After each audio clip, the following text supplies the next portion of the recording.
Say, listen, Diddy's such a big player in the game in terms of, you know, his power, and he's that guy even in jail.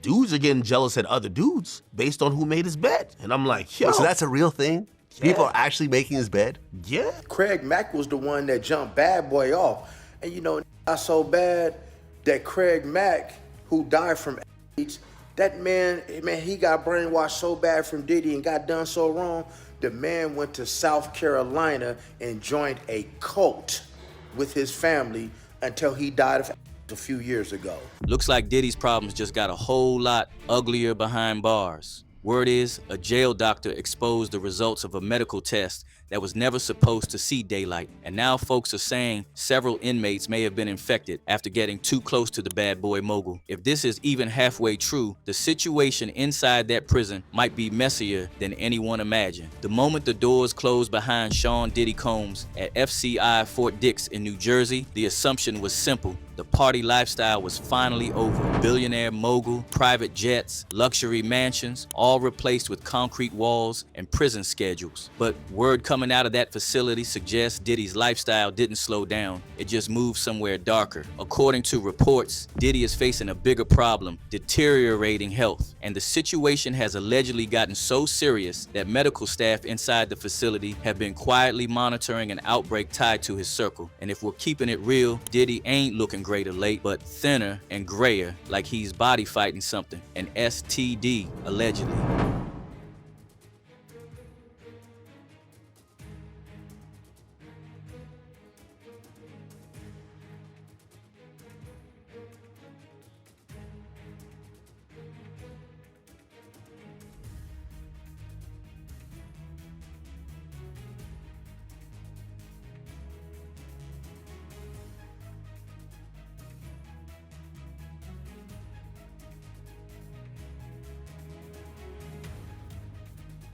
Now, before anybody jumps the gun, Diddy ain't admitted yet he is battling with HIV. But the conversation exploded after reports surfaced that Diddy had recently been transferred to FCI Fort Dix, a federal prison in New Jersey, after tensions and safety concerns reportedly grew inside the Metropolitan Detention Center in Brooklyn. Sean Diddy Combs was transferred to the federal prison at Fort Dix, New Jersey yesterday, where he will start to serve the rest of his 50-month sentence. Sources claim things got tense in Brooklyn because Diddy wasn't exactly blending in quietly with the general population. There were already rumors floating around that certain inmates weren't happy about his presence, especially those who grew up around the legacies of the notorious B.I.G. and Tupac Shakur, names that still carry serious weight inside prison culture. And word is, Diddy knew that. According to Prison Chatter, he requested a transfer after feeling like the environment around him was getting too dangerous, and it was granted after he was attacked with a knife by another inmate in his cell room. Whether those fears were justified or not is still unclear, but the move to Fort Dix raised eyebrows almost immediately because that's when the health rumors started getting louder. Several insiders began claiming that medical staff inside the facility were dealing with something unusual involving inmates who had been spending time around Diddy. The whispers pointed toward a possible STD outbreak circulating among prisoners who were reportedly interacting closely with him. One claim floating around suggested a prison doctor had privately confirmed that Diddy had been battling a serious infection for years, something that allegedly traces back long before he ever stepped into a jail cell. And if that sounds familiar, it's because Jaguar Wright has been shouting similar accusations for a long time. Jaguar has repeatedly claimed that Diddy had been dealing with HIV for years, and that several people in the entertainment industry were quietly dealing with the consequences.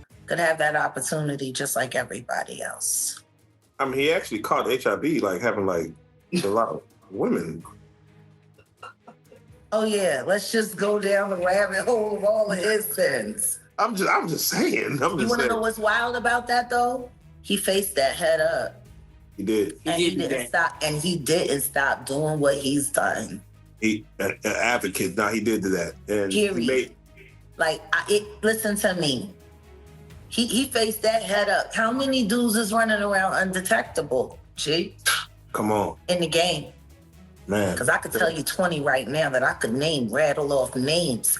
For a while, most people brushed those statements off as just another wild industry rant. But now, with these prison rumors circulating, folks online are revisiting everything she said. And that's where the story starts pulling in names from Diddy's past. Take the situation involving former adult performer Jonathan Audy back in 2018 when Audy was arrested after a bizarre incident at Trump National Doral. He made claims during interrogation that shocked investigators. According to police footage that later surfaced online, Audy said he had been involved in intimate encounters with Diddy and Cassie Ventura. Audy claimed he was basically told what to do during those situations, describing himself as someone who was brought in to participate in what he called controlled encounters. He also alleged that he ended up contracting during that time. Dressed up and I was like a sex slave, okay? For them, that's what I was. That's all right? I caught and I came back and I sued him for the robberies and won.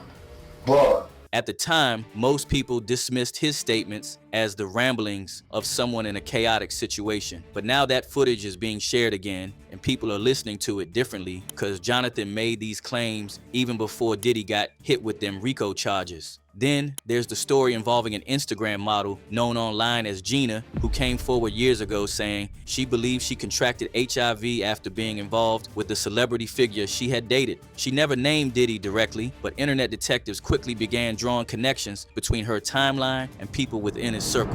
So y'all know I've come to terms that I don't know who gave me AIDS or HIV, right? So today I got a message about an interview that I should watch.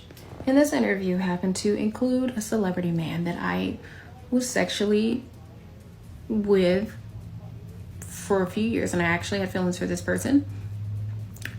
And let's just say this interview put a very bad light on this person. And I've dealt with cops over this person.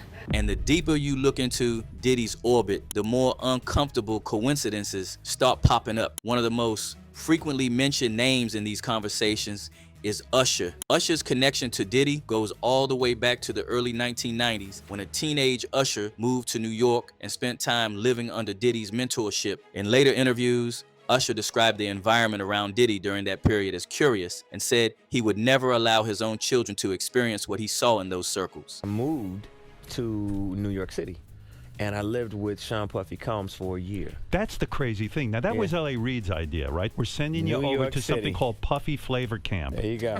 To learn Flavor Camp. Yeah, Flavor that's what it Camp. was called. And you're going to go to Puff Daddy's. He's going In the 90s, do you understand what that's like? Yeah, but you were 13. What were you I seeing? went there to see the lifestyle. Right. And I saw it. And it was but I don't know if I could indulge and understand what I was even looking at. It was pretty wild. Those comments seemed harmless at the time, just another artist reflecting on the wild side of the music industry. But years later, Usher himself ended up facing lawsuits from individuals who claimed they had contracted from him. Usher denied wrongdoing, and the legal battles eventually faded from the headlines. But now people online are revisiting those old lawsuits and wondering whether the connections between certain industry figures might run deeper than anyone realized. Then there's the case of Craig Mack, one of the first artists signed to Bad Boy Records. Craig Mack stepped away from the spotlight years ago and later passed away in 2018 from complications related to HIV. Craig Mack was the one that jumped Bad Boy off. And you know, got so bad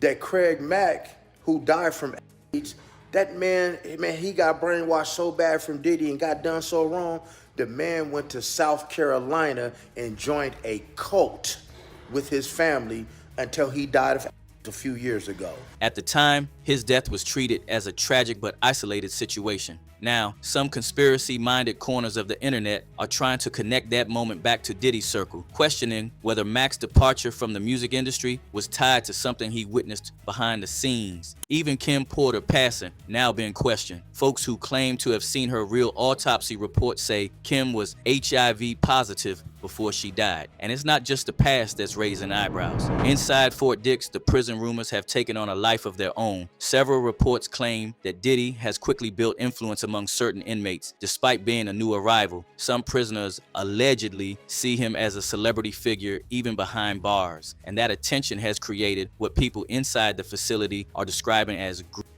According to those stories, some inmates have been competing for the chance to help him with basic daily tasks, things like making his bed or running errands inside the unit. Hey, listen, Diddy's such a big player in the game in terms of, you know, his power, and he's that guy even in jail.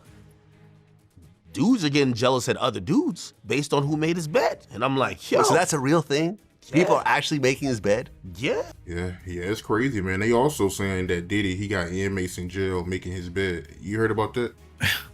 Bro, I'm gonna say it like this. Puff gonna be okay.